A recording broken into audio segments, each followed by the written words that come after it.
Hello, everybody. Just wondering who's out there. Welcome to the UK Table Football Show. We haven't done one of these for a while, so I guess this is like Series 2. We did 10 shows, I guess for like the first half of this year. They were really fun. We had a great bunch of guests, and we've got a fantastic guest today, Richard Marsh. But the way these things work, I've got to kind of wait for the audience to arrive. So I can see there's 4 people out there at the moment. Hi, Mum. Hi, Dad. Hi, dog. Hi, cat. No, we don't have a dog. We've got a snake at home. Anyway, right. So who's out there? Just tell us who's out there. Reese Roberts, I bet you'll be there already. Václav is with us. Hi, Vats. You know how to, you put comments in Facebook or Messenger. Reese is there. 5 people. Yeah, just let us know and we'll have a chat. Hi, Mike Russell in Chester. I thought you might be with us. Got a beer, by the way. It's Sunday evening. If those of you listen to the Table Football podcast, Foos Talk Live, they dedicate about the first 10 minutes to the show of talking about revolting American beer. Like American IPAs are like 10% and all taste of lemon as far as I can tell.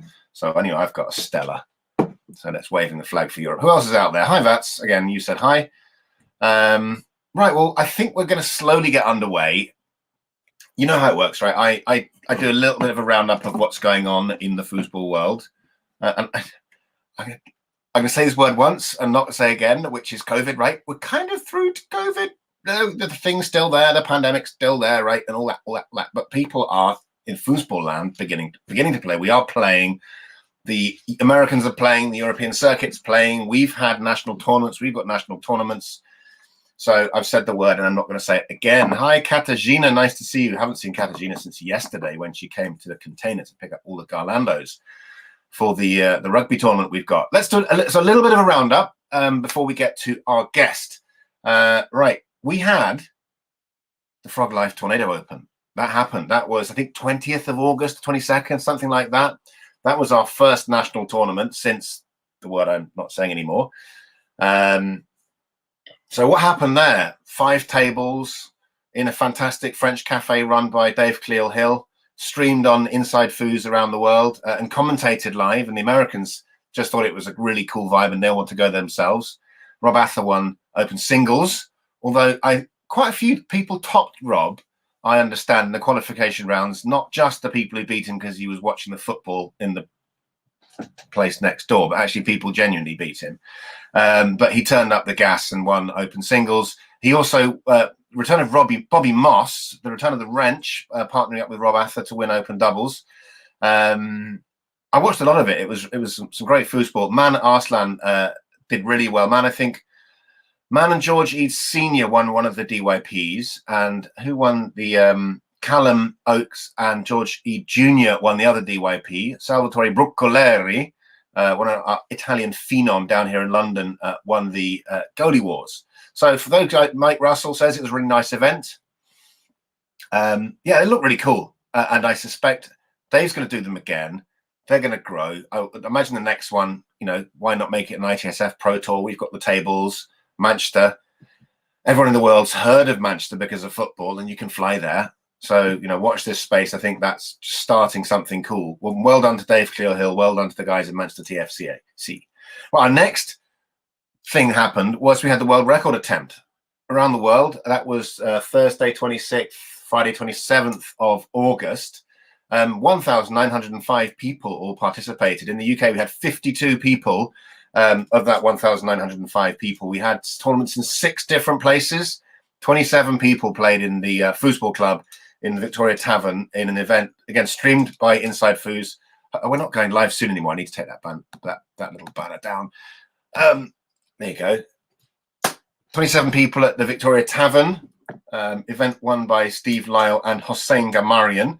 Then there was Toaster. That's Brendan and Alina Dara did a tournament in Toaster. I love, by the way, clubs of the future. Next year, have it in your minds. Everyone in the BFA who's a license holding player going to need to be a member of a club. So Toaster, I love those guys. Rugby did a tournament. Chester did a tournament. Bristol did a tournament. And I did a tournament here at home with a load of kids I grabbed. So that was just a really cool thing that happened. That was like a UK tournament thing. And then the next up is, of course, the Rugby Garlando opening happening on the 24th, 26th of September. hosted by Katarzyna Majowska and the good people of Rugby Table Football Club. It's going to be a really nice, beginner-friendly, junior-friendly, just a lovely feel. And I'm not biased at all because my mum's family are all from rugby. So if you can get there, it's going to be a great tournament. And yesterday, Kat and Stefan and Camille came to pick up the tables. So we're really looking forward to that. I know people are waiting to know when the UK Championship is going to be, the famous UKC. If the guys from Barnet would reply to my emails or answer my phone calls, we're almost there, right? 27th, I think it's 25th, 27th of November. It's just a matter of agreeing the financial terms and conditions. But as soon as it's confirmed, I will tell everybody. What else can I tell you? Two other things, just so you know. We're going to incorporate the BFA, right? So the BFA at the moment is an unincorporated association. We're going to start a company called the British Foosball Association, a company limited by guarantee. So it's not for profit. It's the standard way in which national governing bodies of sports are set up. And it's kind of boring governance-y stuff, but just you need to know, and we'll tell you about it, about being a member, what that means. We'll need directors for the company. We've kind of got a plan for it, but just be ready for that. And as part of that, we're also working on having an official partner of the British Foosball Association, which will be, all being well, Ransom Sporting Goods, who are one of the UK's largest distributors of table tennis tables. They distribute butterfly table tennis tables. We had Alan Ransom on the show before. He's also the distributor of Roberto Sport. This is School Sports Magazine. If you're a PE teacher in the UK, you get School Sports Magazine. And if you pop open the back, you've got a Roberto Sport table in there. And somewhere in here, there's a little article written by Will Hawkes himself saying we're starting a school kids program. So hopefully we can start to get more people interested with partners like that. So, and that does mean some kind of financial support for the BFA as well. If you want to know, I can tell you more. Just where is it? There you go. There's a table, and then there's. Who else is out there? We've got 14 people watching live. I know you don't want to hear me. We want to talk to Richard Marsh, so I will shut up in a minute. We can see Katerina Sharbalescu is out there. The reigning women's doubles champion from Leonhardt, and we'll see all her trophies behind Rich in a minute. Hi, Catty. Mike Cohen. Hello, Mike. Dave Zeman. Hi, Dave Z. George Fares, which is George Eid Senior, I think. Hi, George. Right. Anyone else give me a like? No, it's all you folks I've mentioned. That's kind of it for me. Let's have Rich on the show, which will be much more fun. Look, there's Richie Marsh. Hi, Rich. Hey, everyone. Hey, Will. We haven't seen, because Rich, when did you leave the UK? Good opener. Some time ago. I am approaching 2 years almost of being in Bucharest. So my memory of the date is I left the morning that Brexit became official, which is a horrible way to remember it, but I was 1st of Jan 2020. So you weren't here for our last pre-COVID, I said a word, which was March 2020. You weren't here for that. No, I wasn't. That was a tournament I was potentially going to come back for, and then the world had, well, at least Europe had sort of gone into lockdown by that point. So yeah, I've been over in Bucharest since. Haven't been back to the UK since then. Have been traveling around Europe though. How's life in Bucharest? Warmer than I'm used to, would be my immediate answer. It is nice over here. Lockdown, obviously, I haven't explored all that much. There's been a lot of sitting in the same rooms, I guess, as everyone has been doing, even back in the UK. But yeah, temperature-wise, I would say it's 5 to 10 degrees hotter than I was expecting. And I was already expecting it to be warmer. And my skin does not fare well, Will. It's a real shame. I'm hot in this room, but you're talking about my window. It's hot already. And foosball. I mean, do they play foosball apart from the Gaulando behind you? What's the foosball scene like there? There is a small, what I would call tight-knit little community over here. So Romania is, as I think most people, maybe they're not aware, it's a Bonzini nation, which is strange because there's nothing else around it that would indicate it's Bonzini, but that's kind of what happened. There are a couple of venues in central Bucharest, Snakes and Wizards being a really nice bar, and by Bogdan Panoi, who kind of runs the federation, heavily involved in foosball. Lots of like little DYPs, local tournaments, but the scene is small. And I don't think I would be unfair if I described it as it's kind of mostly amateur, very beginner friendly. It's difficult for me to get a game especially on a table that isn't Bonzini, with as high a level as I would have back in London. But it's a nice group. But that's just also because you've got a bit too good, as we're going to talk about later on. Maybe a little bit, yes. Yeah, I mean, Snakes and Wizards, because I have been to Snakes and Wizards as well. It's one of those, and we know that you have them sometimes in the UK. Like Bar Kick for many years was an iconic location. I think Snakes and Wizards is an iconic foosball location. To talk a bit about that place, because that's just cool. Yeah, so Snakes is it's a board game cafe and bar that's got a little bit of kind of magic type themes. There's a lot of Harry Potter stuff going on. Very cool little bar. Lots of people there just playing board games every night, at least pre-word we're not mentioning. And then, yeah, between 2 and 4 foosball tables just set up in one half of the bar. You pay to play by the hour. Rates are very cheap, even if you are Romanian. Obviously, things over here are a bit cheaper than London anyway. And yeah, basically just Facebook groups where you can post, I'm going to Snakes, and people will turn up pretty much any evening or day of the week. A few players live very local, like 1 or 2 streets away. So if you want to go and have a knock around on Bonzini, very, very easy to do. Excellent. So we've all got an open invitation to come and stay. I'm pretty sure that anyone is welcome. If you can get in with travel restrictions, we will welcome you with open arms to come and play some Bonzini. Where I live in northwest London, I'm actually in the Romanian capital of London. If you go to Burnt Oak, it's just Romanian restaurants and Romanians and people speaking Romanian. So I feel very fond of Romanians at the moment. But let's tell Rich. I mean, you and I had a pre-chat. Tell us about how you got into foosball, right? You know, because now you are where you are, but at some point, like everyone else, you were like, never play foosball. So where did you start? Yeah, so I think for people who've seen, I can't remember which episode of your UK table football show it was, but when you had Steve Lyle on, my story is going to be somewhat similar. There's a kind of a lot of overlap, but I'll do my best to summarize. So I would have been just about 16. So I first set my eyes on a table football table in college, or sixth form college, back where I grew up. I don't even know why I went over to the table itself, but one part of their kind of break room was where all of the, let's go with alternative, edgy kids used to hang out. I was definitely one of those with some crazy hairstyles at the time. And I was like, okay, that's my group. I'll go hang out over there, made some friends. Happened to be an old Garlando blocky foot table in, one of Jeff Bryce's. And, you know, we started to play break times. I would play a couple of times a week. I wasn't massively into it, but my hand-eye coordination was kind of naturally quite good. So I was winning games with having no clue what I was doing, you know, just a kind of beginner hitting the ball around, trying to shoot like a push shot. We'd kind of accidentally developed that shot. And I remember a few months in, starting to play a little bit more, and Jeff Bryce actually came to visit just to service the table, and we caught him. It was like an afternoon break session. We were like, "Ooh, let's challenge this guy. Let's see if he's good at foosball." As soon as someone walked up to him, he was well up for that. This is something that Jeff is known for doing. And I think it's very fair to say we got destroyed by the first person we had ever seen pass the ball intentionally and just sort of shoot push kicks, pull kicks, his normal style of play. He earned the moniker of God in our break room. So we didn't know the guy's name. No one was brave enough to actually talk to him properly. And we used to just say, oh, yeah, God's coming in to service the table. Like, he must be coming in soon. And we would hang around with our 20 pence pieces lined up and then challenge the guy every time he came in. He brought Sarah and Louise along once. I remember playing those two girls in doubles and, again, losing.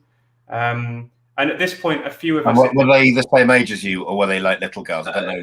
They would have been 2 or 3 years old, maybe early 20s potentially. Yeah, a few years older. But they had been playing. They knew what they were doing. They destroyed us too. And a few of our group kind of splintered away and went, well, this isn't for us. This is a weird game. What are you guys doing? And myself and maybe 2 or 3 others, we just dedicated ourselves to this game. And this was kind of pre-YouTube era. It was, let's learn what we can. No idea what was out there, how good we could be, how people actually played this game. We would stumble across video clips online of people from World Cups or big tournaments. And we're like, okay, I'll learn that. And yeah, slowly over time, we developed snake shots and pins. And we're doing all of this on a blocky foot. So we have no idea why it's so difficult. But yeah, that was me. I was the first player in the college to learn a blocky foot snake shot that went both directions. And the next time Jeff came in to service the table, I scored a couple on him. I think he just let me because he was like, okay, let's see if you can do this shot. And once we'd finished the game, he invited me to a tournament that was happening, I think around Birmingham or Hereford. And I couldn't make it, but he gave me all of the links to the tournament scene and to the Britfoos forum. And from there, everything went pretty quickly because I was starting to look for universities. I already had Warwick on my shortlist. And when I visited for the open day, I saw a foosball table and a society that were advertising with Tom Burdett and Steve Lyle at a table knocking a ball around. And I basically went, yep, that's me. I don't care too much about the degree I'm going to go and study. I'm going to go off and I'm going to do foosball while I'm there and enjoy it. Wow. Well, I that's cool. I knew you were Warwick Foos. I had no idea that you were also, another child of Jeff Bryce. Yeah, a lot of us of that generation just fell in through Jeff. He just maintained good tables, gave us cheap games for students, and then pointed us in the right direction, and that's all we needed. And seeded the entire UK table football scene of everyone under the age of 40, with the exception of the people who came out of Manchester. It's probably close, yeah. Almost everyone at my university, everyone at Warwick, everyone at Oxford, I think had some interaction with a Jeff Bryce table. Yeah. Like even if you go to the John Mays and the Joe Hamilton, anything Bristol way, and that's extraordinary. And then you go to Warwick, and you're not the only person who chose to go to Warwick University because of the table football scene, because William Leung and Vincent Mott were sitting in Hong Kong, and they chose to go to Warwick University and become some of Asia's best players because it had football tables as well. Yeah. What was it like then when you turned up at Warwick? Somewhere you were studying physics, I think, but also you knew a bit of foosball. So yeah. So as I said, this was kind of pre-YouTube, early social media. So I'd not really researched all that much, and I kind of thought I had a good game. I was beating the people in my college pretty favorably at this point. I turn up to the open day. Everyone goes easy on you at the open day. They're trying to welcome people in. I think the first DYP I went to, just a standard Wednesday or Thursday night event, I played with John Harvey, which is a name I'm not sure you'll know. He was a very nice guy from Warwick who used to drive us around. Very, very useful and lovely man. And he was an amateur at the time, and he was already better than me. And we played Steve or Tom, and I got to witness, okay, here's a brush pass. That's completely changed my view on this game already. And then they would set up a snake shot, and they would sit there and wait. And I was confused as to what was happening. And I think, after a couple of those events, I just started to hang around the table. I wasn't particularly confident to kind of go and ask them and try and get some coaching. I was like, I don't really know these guys yet. But over a few months, I would just hang out at that table every lunchtime, and probably shouldn't say it, but during quite a few lectures as well. And I would just play whoever was there from the society, and we had free games. People would start to coach you as soon as they saw a little bit of ambition, and everything just kind of fell into place. It was invites to tournaments. It was, we're going to Liverpool at the weekend. Do you want to come with us? I didn't have to do anything or plan. It was, we're staying in a hostel, get in this car, off you go. And everything I went to was an incredible level up. Went from local, terrible college players to quite good semi-pros at Warwick to, okay, there are some pros and masters. Now I'm at Liverpool with some international pros. Now I'm at Garlando Worlds all of a sudden, and I'm seeing Fred and Rob play. It got done. You didn't have to go and find it. Once Jeff Bryce gave you the thing and you went off to Warwick, you were just part of this conveyor belt that took you there. Yeah, I had no idea where to look to find what tournaments were happening. Everything for me was done through, I think, a very old forum. So we had a Warwick Foos forum just for our little social group, and people would post and say, with terrible planning, I must add, we're off to the Liverpool tournament in 4 days' time. Who's coming? No one's booked a hotel. No one has any idea what's happening. But that's how I would find out about tournaments. Eventually I kind of migrated over to the Britfoos forum, became a bit more aware of the international scene, and I kind of worked out who would go to events, who was a good kind of travel buddy, who to room with, things that are a bit more important when you don't have the safety net of a job and a bunch of cash coming in to fund your expensive hobby. And yeah, I went to not that many internationals, but as many UK events as I could, from 2007 or so until about 2010. That's really how I got into it. I think that's, like the historians of British football, right? That's kind of a really golden time. It's almost like there's been UK football in the past in different iterations. We've kind of covered that on some of our shows going back to the 70s and the 80s, and then it died in the 90s. And suddenly that mid 2000s, it just, boom. And it wasn't just what you guys were doing in Warwick. There was a thing in Oxford, there was a thing in Bath and Bristol and Manchester. And, the tournaments were, from what I understand, because I wasn't part of it, you had hundreds of people turning up to these events. And it was all very still kind of a legacy blocky footy, garlandery, push kicky, pull kicky, hacky, and then brush pass, which I've been part of it, but I wasn't. But it must have been cool. Looking back, it's a little bit sad in some ways because I didn't know how good of a setup we had. I kind of thought that this was normal, and I didn't take advantage as much as I could have done. Like there was way more coaching available. There were more tournaments I could have gone to that I just didn't think of. But yeah, there were a plethora of players everywhere we went. I think in my second or third year, I started helping the society out. I did some treasury stuff for them, and we hosted a big Warwick tournament. And I thought we were just hosting a tournament for the UK, but it may have been a Master Series. It was at least a Pro Tour. And all of a sudden, there's 150, 200 players and Canadians rocking up at the desk, and I'm meeting Jamal and other players, and I'm thinking, what is going on? And this is still University Table Soccer Society hosting it. This is still, this is, I think, with help from the BFA or, Boris or someone giving a helping hand, but still just in a university sports bar, all of a sudden there's 20 tables, which is 16 tables more than I've ever seen in one place. It's just a real explosion.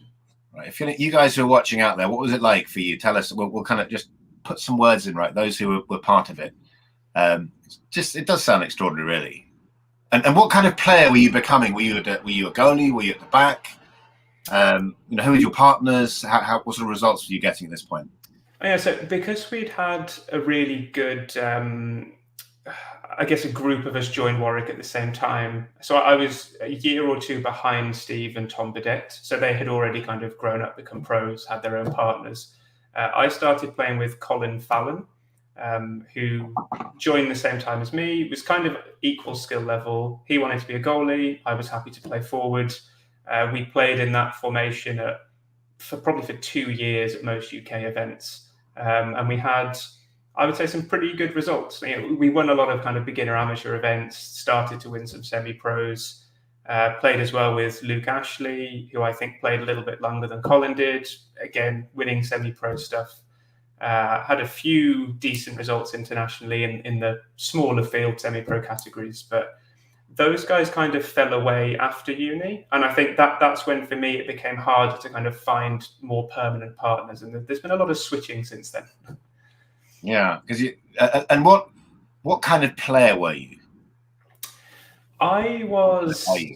Were you at the time? What excited you? What did you enjoy doing? What worked? What didn't work?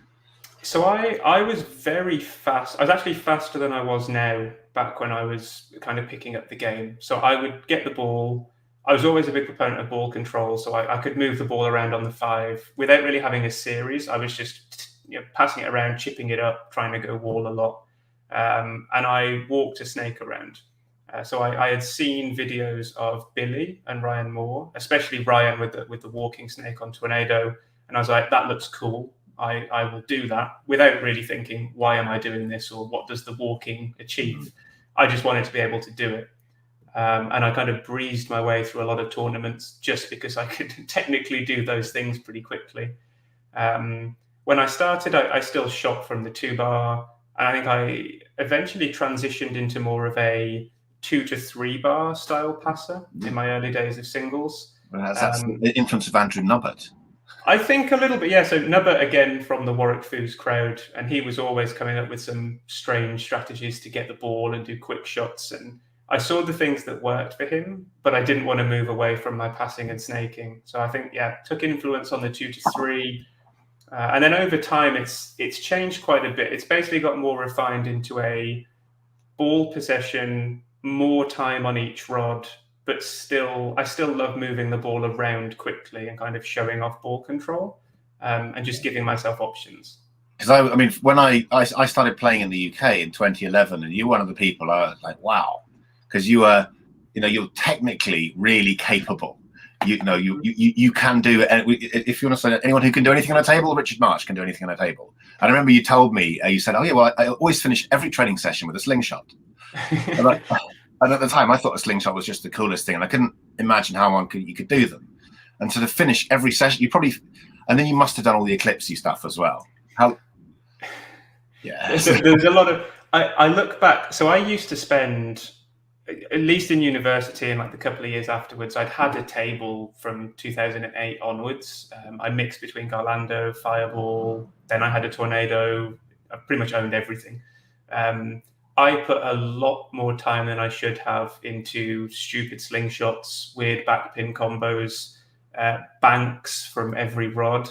And then, yeah, I would say I probably dedicated a good year to just training aerials. But aerial pickups on Tornado, I can just do them now every time. Eclipses on Garlando, stuff that you cannot do in a game, but I found it really entertaining. I even remember when I was back at university, my flatmate, we had a foosball table between us. His name was Johnny Elliott. He did play a little bit, but not too much on the competitive scene. And we both learned to do eclipses with frightening regularity. And the setup in our room, there was actually a chance to do a McDonald's eclipse where you eclipse from the 2-bar off the wall behind the table and then try to hit it in with the 3-bar. And it got to the point where I could do those, even though there is no point whatsoever. And again, this is before like TikTok and Instagram, where I would have become slightly celebrity famous in the foosball world. I think there are a couple of things like interesting from a learning perspective here. One is actually my ball control is everything in foosball, and if you're developing your ball control to the extent that you can, and for those who don't know what an eclipse is, it's like a slingshot, but the ball goes up, and it's a slingshot into an aerial. Pretty much, yeah. Right. So if you're doing a slingshot into an aerial off the wall onto your 3-bar, your degree of ball control, actually that's going to translate when you need to quickly grab the ball in the middle of a match. It all helps. And I think the other thing is we've always got to keep foosball interesting and fresh, because it can get, you can kind of get frustrated or bored. You need to make it, renew it. And if your way of renewing it was, I'm going to do 12 months worth of McDonald's eclipses, then why not? That's fun. Yeah. I would say it definitely held my tournament game back, because I think, as you said, I was one of the players that I could kind of do a bit of everything, and I had learned every shot, but I hadn't really mastered anything. Or I'd mastered very few things relative to my rank. And yeah, if I'd have put more work into how to read certain defenses or how to do just a snake or just a brush pass, I think I would have got better results earlier, but I probably would have stopped playing. You wouldn't have had so much fun. No, I would have been very, very bored. And nowadays it's changed a bit. So I can get on the Garlando behind me, and I don't have to practice eclipses or aerials. I can just practice different options on the 5-bar, but things I would still potentially do in a game.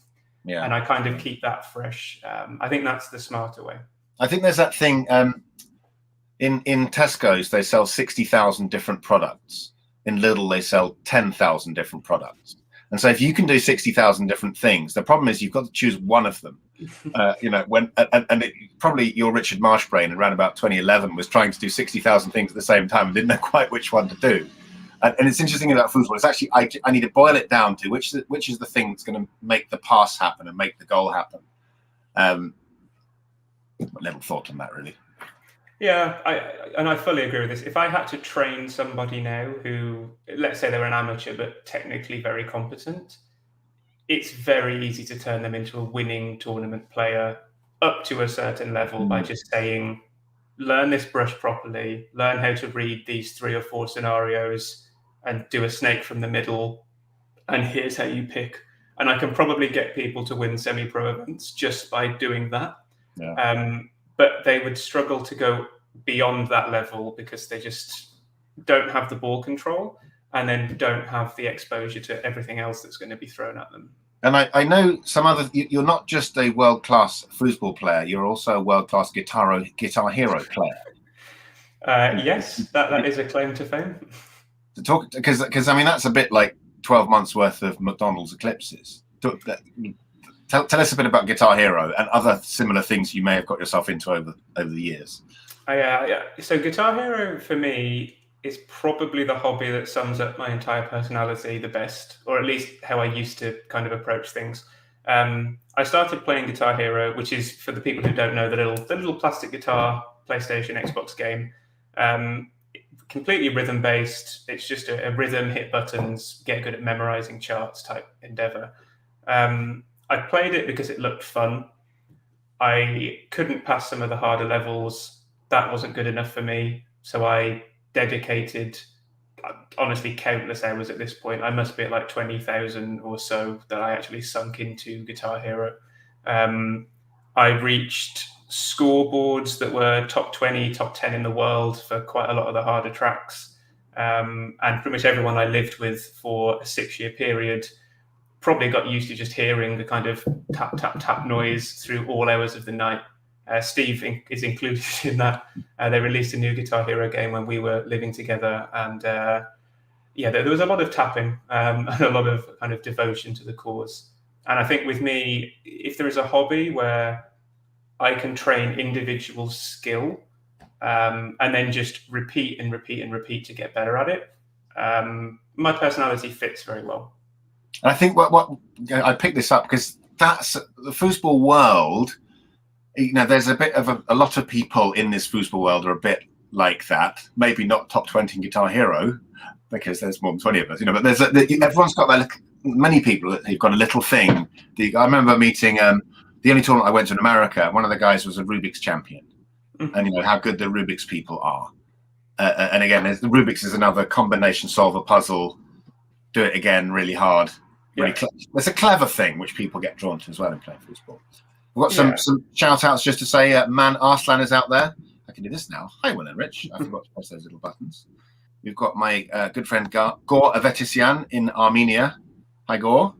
Nice to see you guys. And shouting from the other room, Rich, Catty for bringing back the ETO. Good hashtag. Hashtag. Well, as of today, Steve Lyle and I have got a date we're working on. In the calendar, the 5th to 6th of March next year just looks like a beautiful time to have a UK Tornado tournament. But you know, do we have a venue? No, not yet. No, but yeah, we'd love to do the ETO again because it was cool. I mean, we've on your foosball journey, Rich. We've done like these UK tournaments and going overseas. When did you realise that you were good? Right, you weren't just going to be a semi-pro from Warwick, but you were actually going to break through and take it on to pro and onwards. So I actually needed a pretty big break before I realised it. And I mean an actual time break, not a kind of one-off tournament. So I kind of covered up to about 2010, 2011 or so. I was still just after Warwick and I was still coming to events. And then my job got a little bit busy. So I was travelling very frequently between the UK and Philadelphia and also travelling around Europe quite a lot, working in finance and working some quite frankly silly hours, and foosball became I'll have a table at home, but I didn't have time for tournaments. I was living near Oxford, but there weren't really any venues or frequent DYP type events. So I pretty much took 2 or 3 years out. So between about 2012, 2015 or so, there was the odd UK tournament, but I just stopped playing. And when I turned up again around that kind of end of 2015, I didn't really have any expectations. I wanted to go to a tournament. I believe I turned up to Hereford, which was a Sarah Bryce run event alongside some of the Bath Spa people. And I kind of just comfortably went to a semi-final without having really put any practice in. And I'd not really done that well before. I'd had a couple of runs where, you know, I was the highest semi-pro or I was doing okay in the pro field. And my game just kind of clicked. And I think I was playing with a bit more freedom. I didn't really care about my results necessarily. I wasn't worried about losing a match. I was just, foosball is fun again. And luckily for me, that compounded. And I think the next Liverpool tournament that I turned up to, I went on a run to podium. I beat Bentivoglio in that tournament. Things were just starting to be like, yeah, I understand this game now. And my style had changed without me really realizing it. And I had slowed down. I was taking my time, just absorbing more information from some of the Inside Foods videos that I was watching. The game just made sense. And yeah, kind of overnight almost after this big break, I became solid UK pro or master level. And I would say internationally, or at least in Europe, I'd made that jump up to a low pro that could start to compete. When did you get picked for Team GB? But when did you play Team GB first? Team GB. So my first actual playing time for Team GB was in Hamburg. So I had gone to a couple. I'd gone to Nantes, 2017. So I'd been to Nantes a couple of times beforehand, but only as a reserve. I'd missed my chances in those kind of years that I'd had off. I think Rob had said to me, "Yeah, you could play, but we didn't know you existed anymore." So I kind of missed those. Hamburg's the first time that I actually made the team as opposed to the squad. And honestly, it was a pretty terrible performance from me. It's the first time in a long time that I had felt nerves because I was playing for a country and for a team in a format that we weren't very used to either. That was terrifying. I hadn't realised it was sort of so recent as 2017 that you kind of had your breakthrough. So when were you traveling in Europe at all? Though you mentioned going to these Garlando ones a bit, but when did you start kind of, did you go to the US? Have you played there?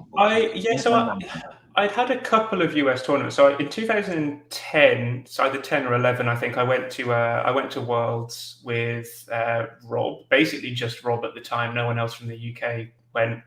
And I had a decent run. Rob had managed to talk them into putting me into amateur as opposed to expert, which was fantastic. It gave me some more events. And then I went on a run in open singles where I think I beat David Vick in the second round, who was a very established pro. I had no idea who the guy was at the time. So I beat one of their pros early on, and then I think New Tran potentially was the next game. And Rob is in the corner explaining that I am an amateur. I've just happened to have a good tournament at the time. So I'd had some good experiences in the US, but wasn't going regularly at all. It was only around, I think I can look it up on the side here, but it's about 2016 or 17, I started to commit to going to more than one international a year. Up until that point, it had been Garlando Worlds, because there was always a group of us. And if another trip was happening, I might get involved. From about 2016, I started going to 3 or 4 tournaments. And then the last couple of years, if you ignore this pandemic year, I'm clocking up about 9 or 10 a year. When kind of normal circumstances. At some point, you started living with Steve Lyle. Those of you know, so you kind of got, at that point, the UK number 2 and UK number 3 players. I imagine every you come home like, do you want to play for 3 hours? Yeah, without the words, do you want to play? That's pretty accurate. There was always someone who was up for playing, and if someone starts playing on a tornado in your living room, you tend to join in. There's nothing else to do. So we played a lot of fun foosball, or I guess in Steve's world, sexy foosball. There were some very nice trick shots in there. And before tournaments, for the weeks that ran up to them, we would put in the hours playing serious best of fives and try not to throttle each other in the middle of them. That's just such. I mean, Rob Ather, when he was 18, went to go and live in America for a year and played like that with Billy Pappas. That's when you do stuff like that. That's what just takes you from there to not that you weren't there already, but that intense time. To live with someone who you can train with all the time at your level, who's going to because Steve and Rich, you're pretty much the same level now. Steve will probably tell me he's better than you, and probably in your mind, but to the rest of us, you're kind of about the same place. You just came 9th in open doubles and Leonhardt Worlds. He came 9th in open singles and Leonhardt Worlds men's singles. So let's just call it the same. So those games must be pretty intense when you have to play each other competitively. Yeah, it's It's an interesting relationship that builds. So I've known Steve for over 10 years now, since we met at Warwick, but we only really got to know each other really well since we lived together. We had a couple of years of that in London. Obviously, we now travel to a lot of tournaments and play together. It's one, like as you said, playing someone of your level or slightly above or slightly below, depending on the kind of table or the format, is perfect because one of you will realize something about the other's game and they will exploit it for a little while, and then the other person adjusts, or you happily tell them what you found out, and then that keeps going. And it was a very friendly rivalry, I would say, when we were kind of in the flat and playing. Mm. If we then had to play each other in a tournament, those games were, I would say, dead quiet. It's not a game where you really want to talk to. I don't want to talk to Steve if I'm playing him in a serious event. It feels a bit weird. Yeah. And there's a strange sensation of both wanting to win, but also feeling bad if you do win. And it's a hard mindset to kind of get out of. That's interesting. So, who are your other sort of people you've battled with over the years who you've kind of gone back, you've enjoyed playing, and who you're So there haven't been too many rivals, at least kind of in the UK scene. There weren't too many. Steve was kind of always there. As soon as I got good, I wanted to beat Steve because for a long time, he was the better player.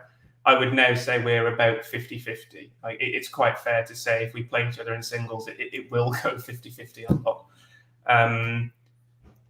Andrew Nubbert is the other one that springs to mind. So for a long time, Nubbert was incredibly good at singles with his utterly strange style of play, of lots of hacks and 2-3 and just fast transition game. And I don't think at the time I necessarily appreciated how smart his gameplay was. It was just very annoying. And he used to beat me 100%. And then that became 80%. And then it was closer to 50-50 for a good couple of years, kind of just after Warwick. And closer to when he sort of retired from foosball, it swung the other way, where I had jumped up to a level where just simply my 5 and my 3 bar were too effective, and it just nullified his game because he couldn't get the ball. Because you were doing 2-5, 5-3 scoring, and your transition game was getting the ball. And I mean, Andrew Nubbert, I want to get him on the show. Wouldn't we love to get him back? I don't know if you're in touch with him. He's out there somewhere. But I think his impact in UK foosball history is to have someone who's got such a pure British game, right? No snake in there, no brush pass. This innovative, it's such a blocky foot, glass top, beautiful, as you said, clever game. Mm-hmm. It's just props to him, really. It was very nice. Like I always enjoyed the games against him in tournaments because it would be a very different experience. Whether it was like 3-0 or 0-3, the game itself would be just fun and very fast.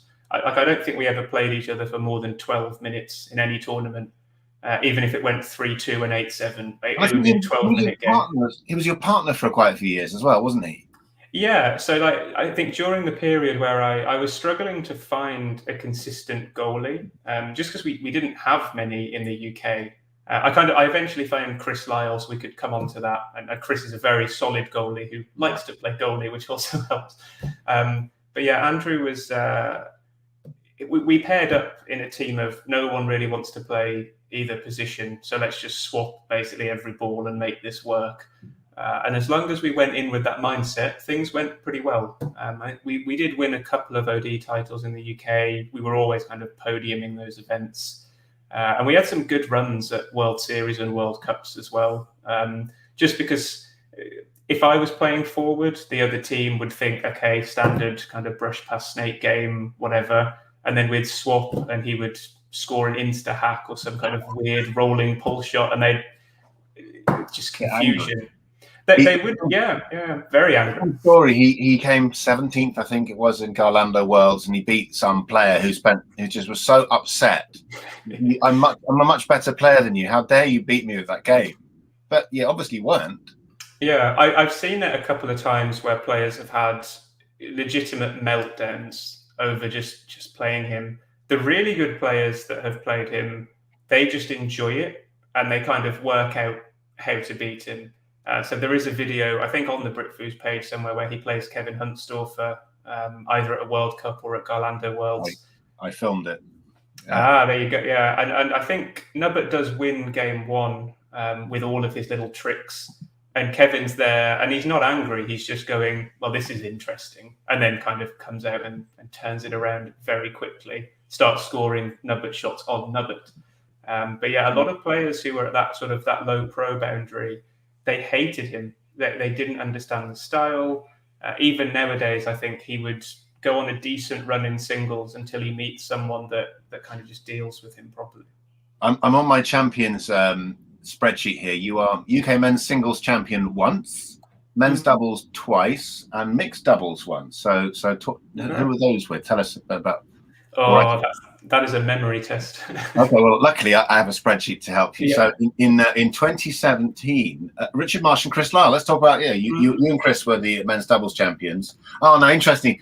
This is when we've back engineered them from the rankings for years. We didn't have a championship, so there you go. You were a champion without winning in the rankings. So yes. That must be you. And so talk about when you play with Chris. Yeah, so Chris also Warwick Foos. I need to say that with everyone I mentioned, basically all from the same uni.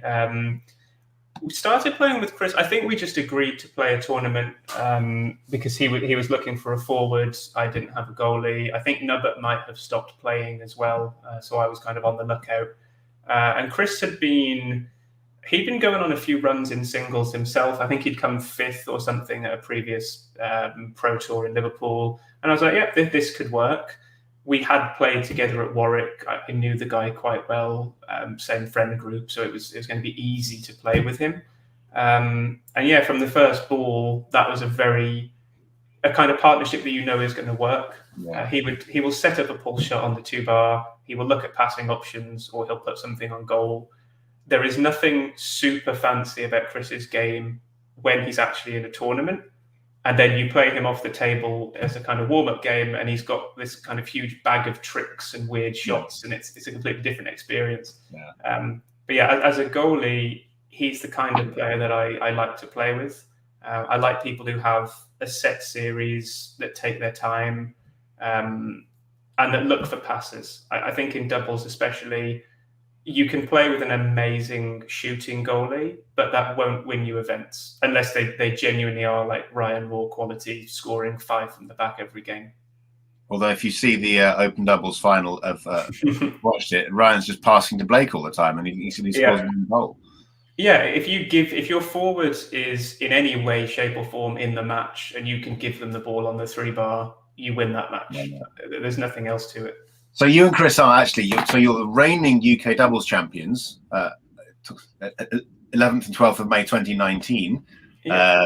You actually won that one in Coventry, and you were champions in the rankings in 2017. You're also the reigning mixed doubles champion with Catafelso, and then you won singles at the UK Championships in 2016.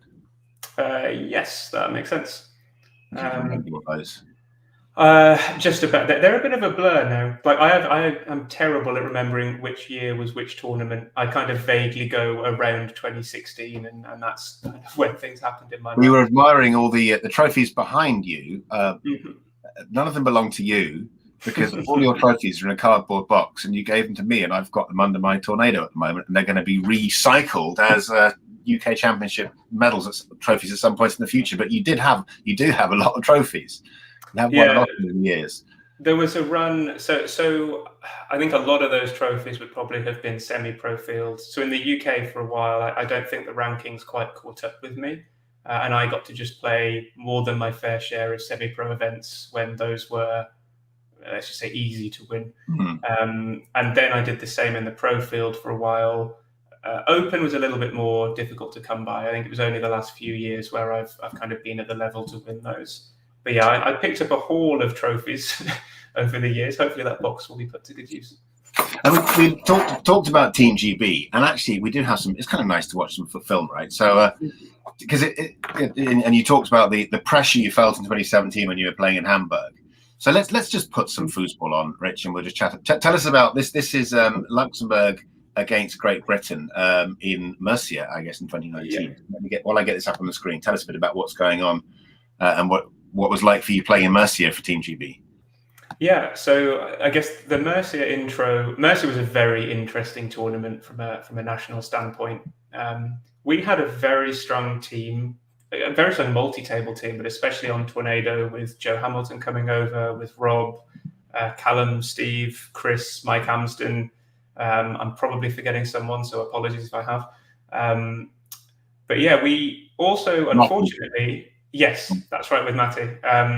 We also, unfortunately, had a bit of a group of death in that we played Germany, Canada, and Luxembourg in our group. Luxembourg was the third game, third match, and we'd already lost the previous two going into this. To even have a chance of getting out of the group, we would need to beat Luxembourg in the race to 40 format and on Bonzini, which is not a challenge that any team really wants to take on. And we put up a pretty great effort in this one. I think we lost 40-38 or maybe 37 in the end, and then had to go on a bit of a quest to stay out of the relegation, which is its own story that we can tell later. But yeah, this was a great tournament for me. As I said, Hamburg, I think I kind of let the team down in Hamburg. I was a bit of a bag of nerves. I was trying to get used to playing for Nations. I think I was subbed out twice and kind of deservedly subbed out of those games. And in Mercia, I really wanted to make a bit of a statement and just go, no, I'm here. I'm one of the best players in the country. I'm going to put a shift in. And in every match we played, I'm pretty certain I probably had the second best goal difference of anyone who played on our team.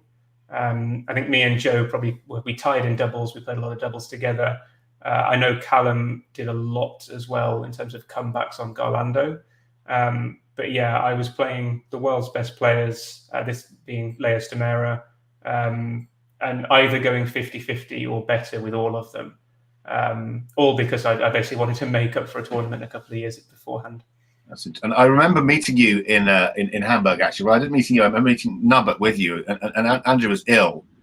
Yeah. He was, and I don't think he played. That's kind of he stopped playing football after that. He was just miserable, poor boy, because whatever he got going on, upset guts or something. So I don't know if that was part of it as well. But you mentally in a completely different place here, and you just see the way you're playing here. And I think I've watched this before. You're so crisp and in control. Yeah, this was a point where I had been living with Steve for 18 months or so by this point. I'm not sure if the dates are bang on there, but we had been playing Tornado every single day. I knew my game plan. I felt really confident on every rod, and actually pretty confident defending as well. And yeah, like things did come together during that Nations event. Because tell us, so in the end, Team GB lost to the Germans are phenomenal. The Canadians, you've got some incredibly talented players. And then you've got all those amazing Luxembourg players, including Yannick Correa. And then you get into the relegation, and you've got Belgium, Austria, and Kuwait. And you think, well, the Belgians and Austrians, they're going to beat you, right? Because that's Belgium and Austria. You've got Colin, of course, wasn't there for Belgium, and that a different thing transpired, as I remember. Yeah, so it's my favourite story in foosball now, purely because of how every event kind of came together. But yeah, we looked at who we had to play in the little relegation table, and it was going to be 2 teams out of the 4 that got relegated. As you say, Belgium were without Fred, and were also, we didn't know beforehand, but we worked out pretty quickly, a lot weaker than they appeared on paper, because they had, I think, talked themselves into picking Roberto Sport. Not entirely sure what had happened there, but their players were all Leonhardt or Jupiter players. They did not like the Bobby Sport table. They didn't have Fred, and they'd kind of already resigned themselves to defeat. So that game, we felt actually quite confident about. But we still had Austria on a mix of Garlando and Tornado, and Kuwait, who are very good on the Tornado table themselves. We knew we would have to win at minimum one of those games and hope that score difference went their way. Our first match was actually, I think it was only a few hours after we found out we were in relegation. We had to play the Austria team, So all we'd managed to do is lose this match to Luxembourg, I think go and eat at McDonald's, feel sad for ourselves for an hour, and then we're right back on the table to play an Austrian team who absolutely didn't want to get relegated. And we were down, I forget the exact scores, but going into the final singles or final two sets of doubles, sorry, we needed to overcome something like an 11 or 12 point deficit. I think because I was watching, I think it was you were 14 down. It might, yeah. So we had not got off to a good start. No way, pretty fair to say, like no one had really played well throughout that match, and Austria were just on top. And if I recall, I think Rob Ather had subbed himself out. Rob had subbed himself out at the start, so I think he didn't think he'd played well against Luxembourg. He didn't feel like he wanted to play the Garlando or Tornado legs against Austria. He then subbed himself back in, or rather Steve subbed him back in and said, we're going to need a Rob Ather here to try and swing this around. I think Rob in his singles, he went even with, I believe it was Sandro Gruner in his singles game, so he didn't really make as much of an impact as we hoped, but he at least kept the score level. And then Callum, who I think played John May in that first doubles match, he made up a good 5 or 6 goals. So they scored on the Garlando. Yeah. So Callum had the game of his life, and John at the back being typical John, just blocking as much as he could. So me and Joe then stepped up to our final doubles game on Tornado, thinking, okay, we've got table advantage, but we're still 8-9 goals down here. we need to put in a good shift. So the score is, let's say it's 31-36, and it's a race to 40. So they need to score 4 goals, and you need to score 9. Yeah, and I'm pretty confident they actually came out and they passed and scored their first ball. So we were something like 1-1 in our little leg. So they only needed another 3 at this point. And I kind of just went about my business. So I was just, okay, 5 bar, 3 bar, try and get steals, just do what I do on Tornado. And it went pretty well for me. I was passing, scoring reasonable percentage. And Joe Hamilton at the back was quite literally a wall. He let in nothing for something like 5 or 6 balls in a row. He made countless blocks when they were on 38. He made at least 2 or 3 match ball blocks at 39.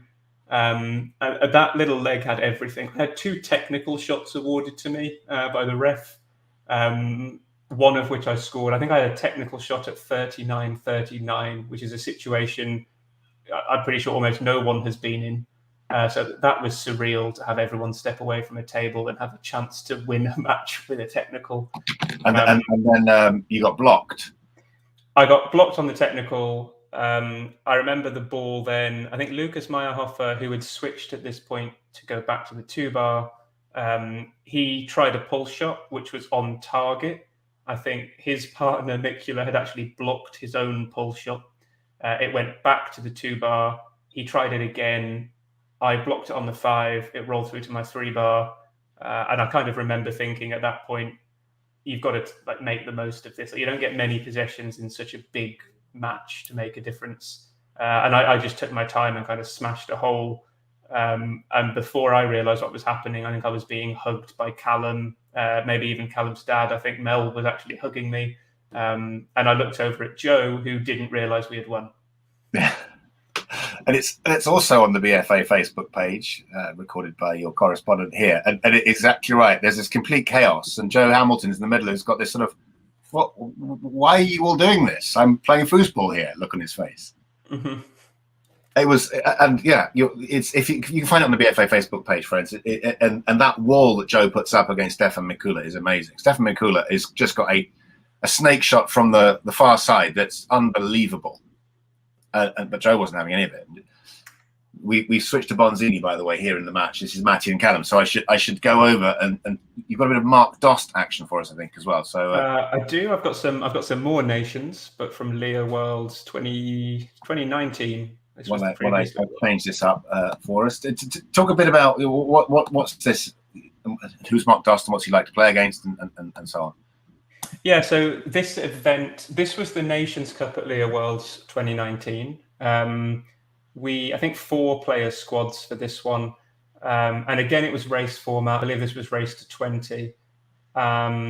The only context I can give you for this, I know that the Netherlands team the night before had been out celebrating someone winning something in typical Dutch fashion, and they looked a little bit sleepy when we went into this game, and that does slow Mark down a little bit.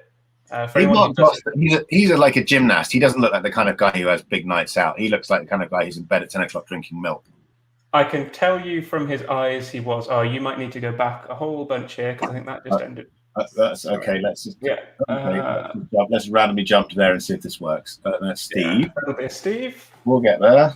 That's Steve. Sorry, we'll get there in the end. So just what looks like Rich there. That's Callum. That's Callum. Where are you going to appear here? You sent me the right bit, haven't you? I did. I that's me on screen. I think this might be okay. Okay, let's just let that go. Let's let it. So Mark he was definitely a little bit tired, but he is an incredibly fast player around the table. Just remarkable hand speed, very fast pin shot, lots of options from the 2-bar as well. And this was a nations event where every team that we played was kind of more or less their full strength national squad. Leo World's also just in general a very challenging tournament, but yeah, these kind of experiences are fantastic. And Mark Dost, I mean, one of the features, every country's kind of got its own style, and that Dutch pin shot, I can't read it. Watching the seniors play in 2019, I didn't. Well, I wasn't playing; I was just coaching. But you can't see what's going on with the Dutch pin shot. I don't know I don't know what they're reading. He's just quick. Yeah, a lot of pin shots you can kind of race. You can kind of see a bit of a takeoff, or someone's push side will be a bit slower. The Dutch guys, when they shoot it, it feels more like a snake. It's just there's a whole bang. Because they've all been playing on the topper table with the wooden players growing up. I'm just going to shout out. This is a lovely name to have watching us in Malaysia at whatever time it is. Louis Tan. Now, if we're talking about ridiculously talented foosball players, Louis Tan, hello. Louis used to, just on the side, would turn up, text his girlfriend on his phone all the time, and then get up and beat John May, and then sit down and text his girlfriend on his phone again. That was, I hope you're well, Louis. Let us know how you're doing, and would love to see you back in the UK at some point. Reese Roberts says, Mark Dost came second with Twan in the ITSF men's. He did. Losing to Ryan Moore and Blake Robertson. He's that good. And so what's going on at this point in the game, Rich? This is kind of towards the end? Can you remember? Yeah, so in the race to 20 format, singles is your second and third match. I think I might have been the first singles player. We might have lost the first doubles leg, so I needed to do a little bit of a comeback here, and I think I do score 6 or 7 against Mark. So I think we'd lost first doubles 4-1. He just needs to score 4. I think I do score 7 against him, which was, I think, set us on our way to beating the Dutch team in this nations qualifier. But not necessarily with turning over all over 2-3 like that. No, that's a poor moment. That's okay. We can see your tattoos on full display here as well, which you have a snake, I think.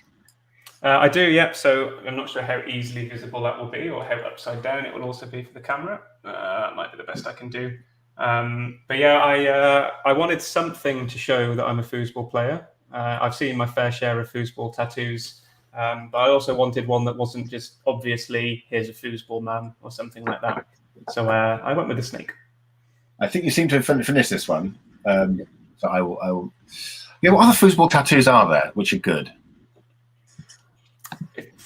It's difficult. I was going to get a broom on my left hand, some kind of brush pass, but it doesn't look very good. No. That's a question for you out there, viewers. What kind of tattoos could we have? I'm trying to think of what is a hack. Yeah, who would have a tattoo? This is just a puzzle for next time, right? You know, what tattoos would typify certain? It's that fun game you play when you say, let's play foosball in the style of, and the other person has to guess who you're being. Louis has come back and said he's well, missed the UK, hope you guys are well. Mm-hmm. I miss seeing Louis at tournaments. We, speaking of rivalries, we had a kind of mini one just for a couple of tournaments where I played him in every single winners bracket round I was ever drawn in. And who won? Unreal. I think we're relatively even. I remember him winning one because I decided to own goal at the end of the fourth game, and it still hurts. Ow. Yeah. Ow. When we've been blessed in the UK by all these international people who've, and not just people who've flown to our tournaments to play in them, but people who've come to live in the UK and kind of be part of our UK family. And we've got Mariam Ali at the moment in London, which is really cool. But through the years, and I mean, for you, I guess on your journey as well, you must have had different people coming and going, like Louis, and we mentioned William and Vincent, who were both from Warwick before. And I don't know who other people you enjoyed playing against on your journey.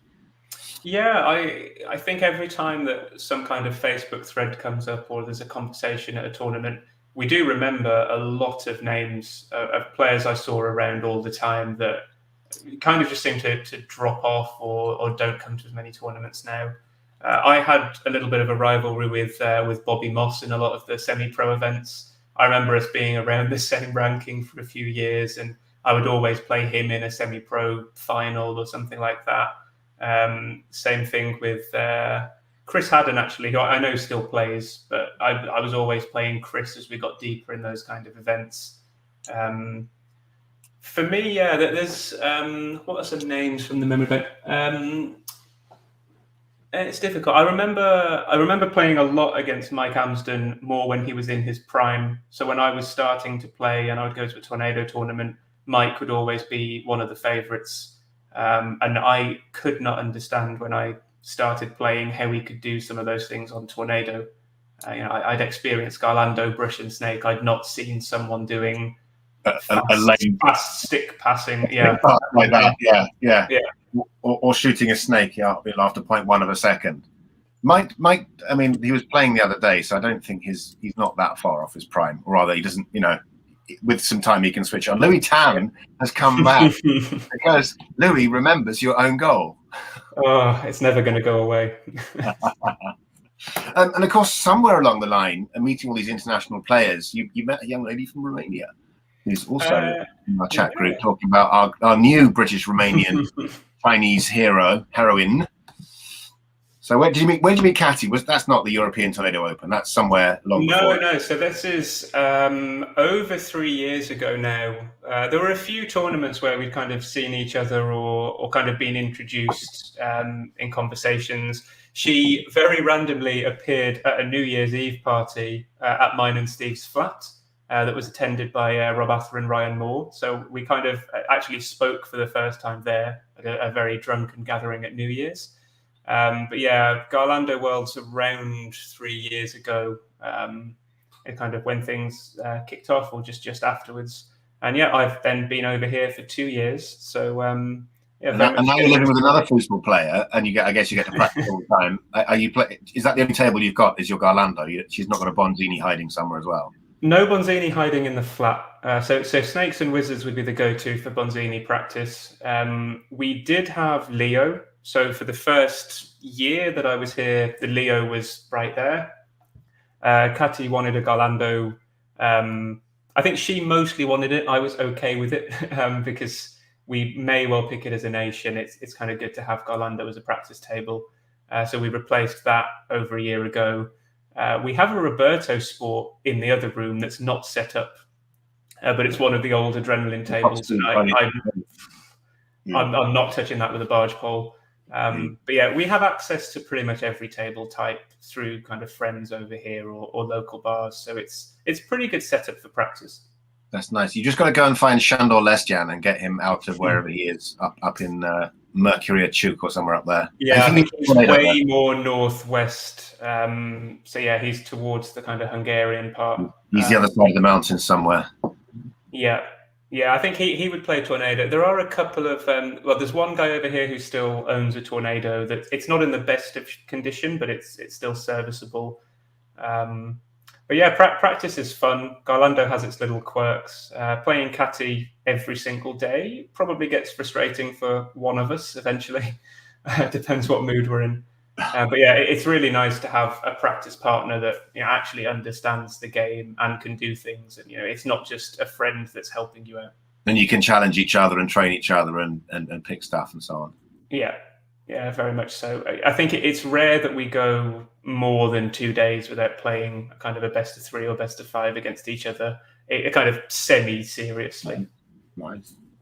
When I do job interviews with people, I always got this question. It's like, so is there anything else you want to tell us? Right? I'm kind of feel like we're at that moment. It's like, what are the things that we need? We oh, well, I want to tell this story. This is a cool thing I did. This is a bit of our Rich Marsh story we want to cover. Dear friends out there, what would you like Rich to talk about? We've still got 16 people watching us. So what is a fun thing we what's your tell a bit about your mentality as a player? What's your how do you win? What's going on in Rich's brain when you're playing?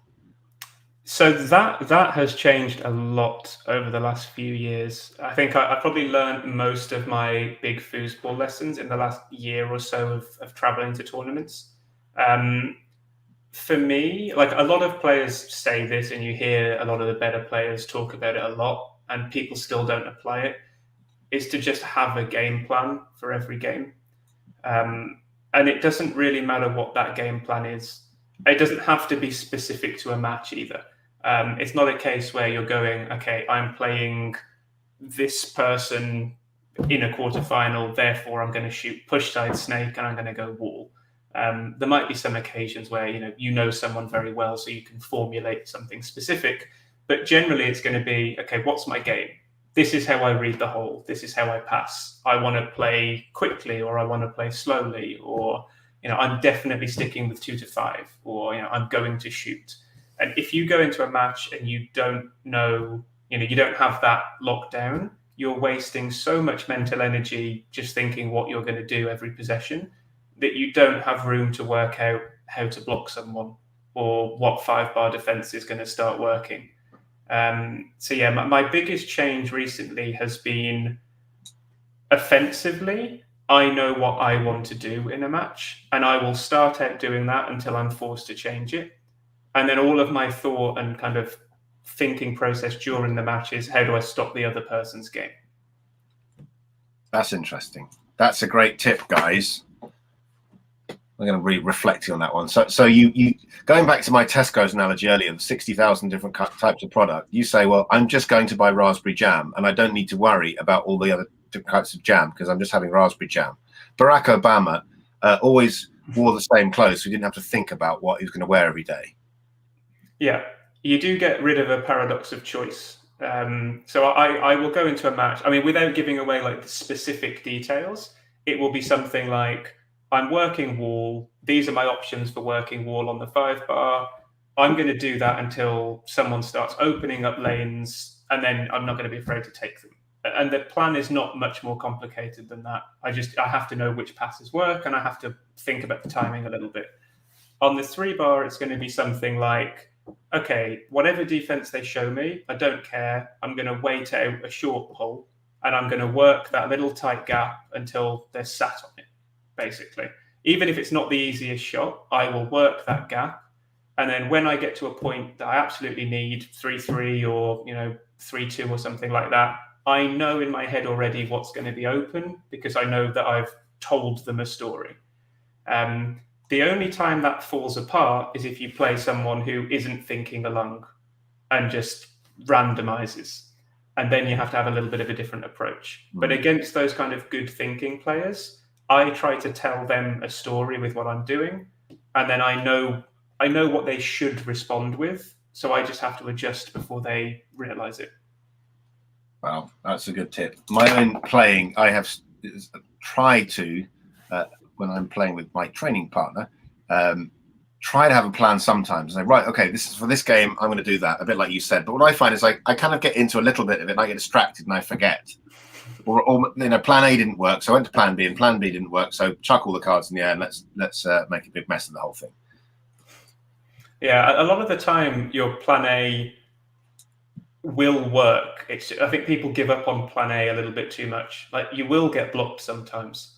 It doesn't necessarily mean that the defender has made a good block. They might have just got lucky. So you keep going with plan A until you realize you're actually being shut down. You already know what your plan B is. Your training partner has a perspective on this. Yes, which is a good training perspective. When you see your opponent is allergic to strawberries, then boom, strawberry jam. I Yeah. think that's an awesome thing in foosball. It's Uh, trying to find out what they're allergic to and then hit them with it. Yeah, it's very true. Like if you notice something early on that they just don't understand, I think especially if you're talking earlier rounds in a tournament, you can absolutely just do the same thing against them. Like Rob said this to me when I was a lot worse than I am now. I think I watched him play a match at Garlando Worlds or Leo Worlds where he just scored a 5-bar shot on this poor guy from Slovenia 100% of the time, and he never moved his hand back to block it. So Rob just did it slower and slower and slower to see what he could get away with. And it still worked. And I asked him, I was like, do you not feel like maybe you should do something else? And he's like, no, just blanket no. If I can get away with it, I'll do it. And yeah, I don't think I'm the best player at doing that in a lot of games. I'm starting to do it more when I notice someone is weak. There's a couple of good examples from Leo Worlds where we played a Belgian team, or like the second division Belgian team. And Steve noticed this as well, but the guys were not fast around the table. They clearly all just kind of played doubles. So I just went 2 to 3. As soon as I made a block on the 2-bar, I would just launch the ball up the table off the back wall and catch it. And it worked. And I think in Kata's example, that's the allergy. And it did not get boring because I just kept getting possession. Yeah. But yeah, recognizing it is hard. I think it's interesting about people's personalities because, you're not like, there are people we play in football who are nasty. And I don't mean that, they don't mean nasty off the table, but they're going to go and find that weakness and you'll know they're beating you around the head with it and it hurts.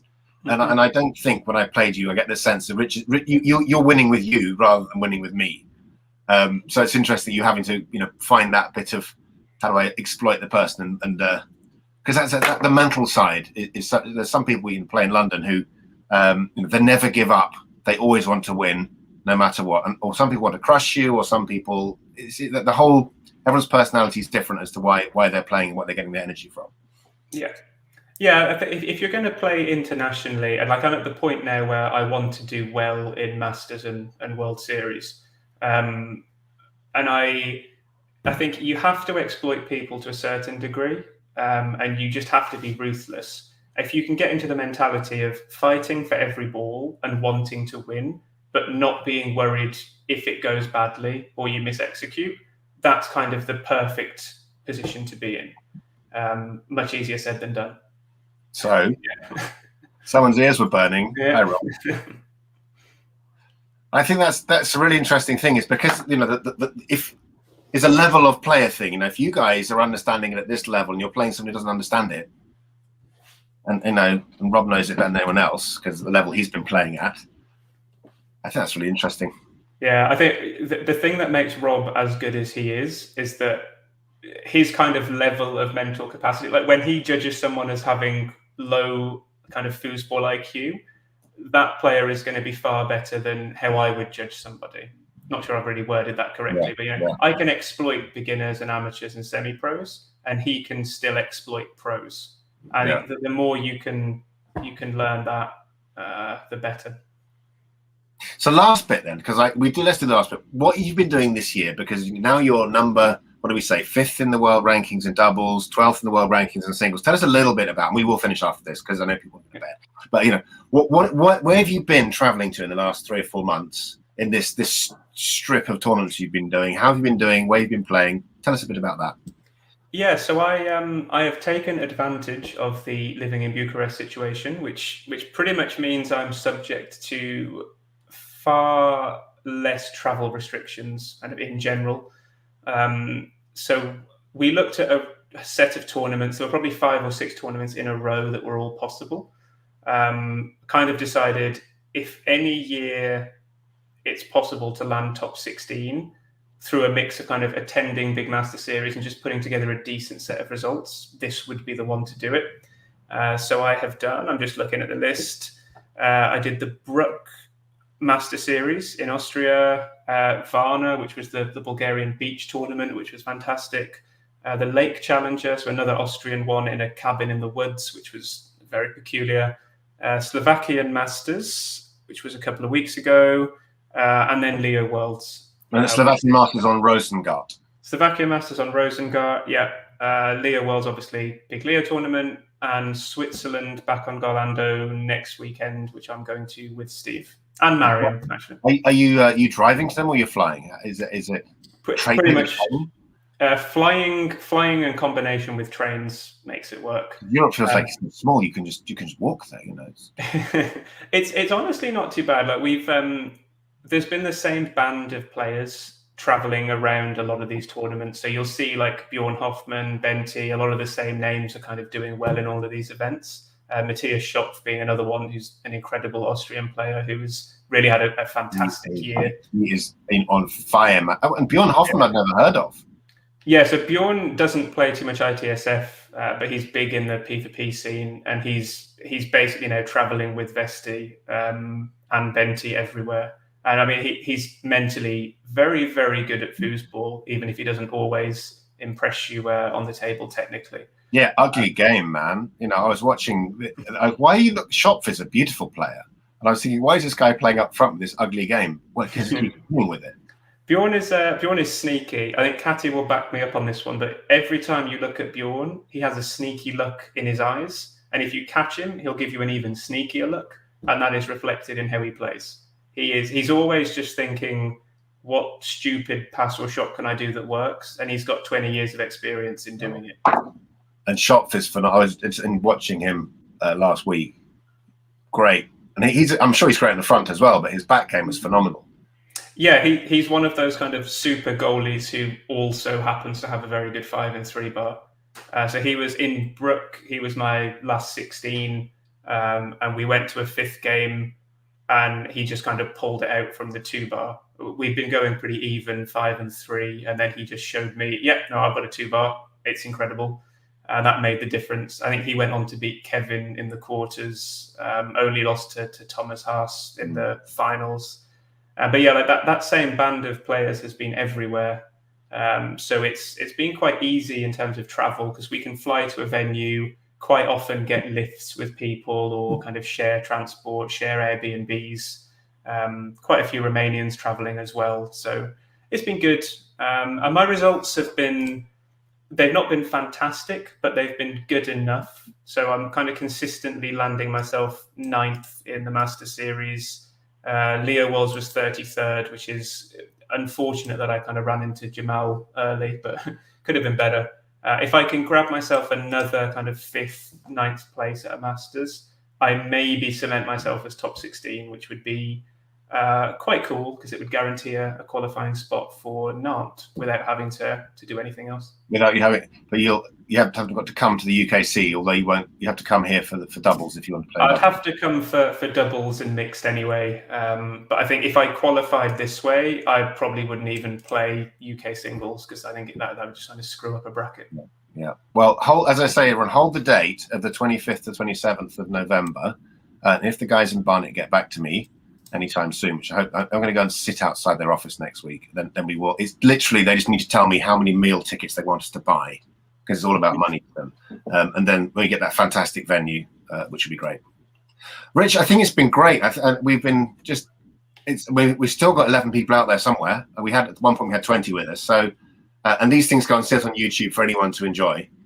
So thank you very much. It's been cool. I can't wait to see you in person on the table. No problem. Yeah, it will. I think UKC will be my first venture back over, which I'm going to have to combine with seeing some family and friends and doing a bit of a trip of the UK as much as I can. Oh, here we go. Look, this is why we do this stuff.